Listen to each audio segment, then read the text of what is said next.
Okay, you should have downloaded a Word document of Module 3 called Internal Validity. This document is an explanation of a study that was conducted about science curriculum improvement.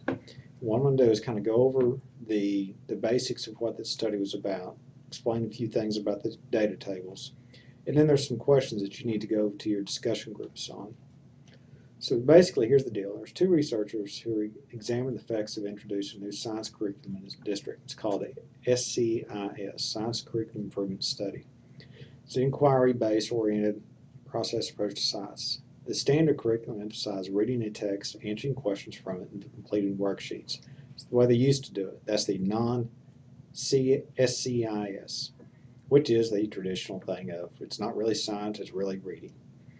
So during the first year implementation that SCIS was introduced, 6 of the 35 elementary teachers in the district participated in the study. And they did two things. They measured attitudes towards science for the teachers and attitudes towards science for the students in these 6 schools. They also took a sample of teachers who had used the standard curriculum, the non-SCIS, but who would be teaching it the following year, and also to their students.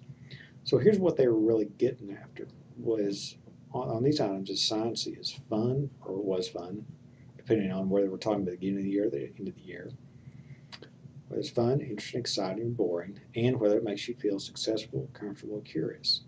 So here's the students, here's the SCIS students, the non-SCIS students.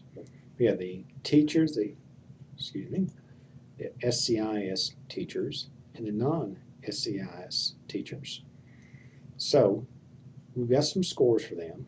You don't really have to worry about what the scores are right now. 82, 88, 70, 13.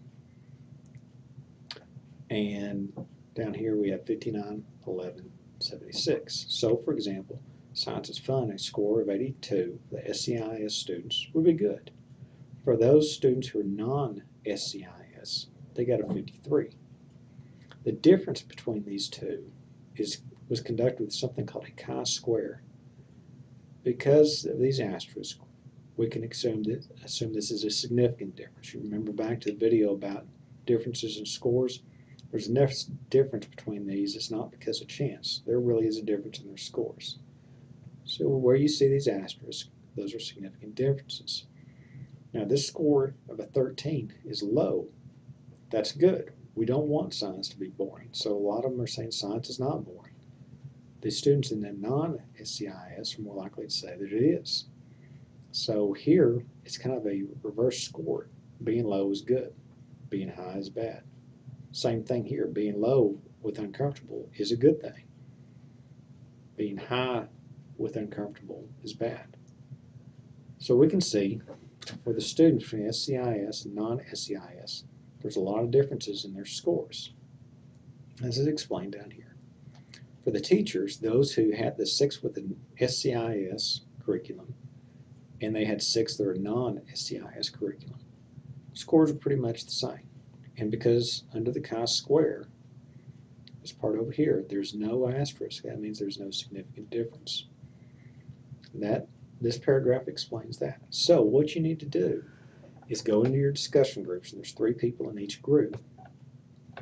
And first of all, can they really conclude that the more positive attitudes of SCIS students caused by students' exposure to SCIS, and same thing with teacher attitudes? Then there's some other issues on the second page. This is really what you need to get into in your discussion threads. This has to do with internal validity. This comes out of chapter 11. So if you're not sure about something, either email, put it up on the discussion thread, or ask somebody else about it in the class. But this is an application of the concepts of internal validity.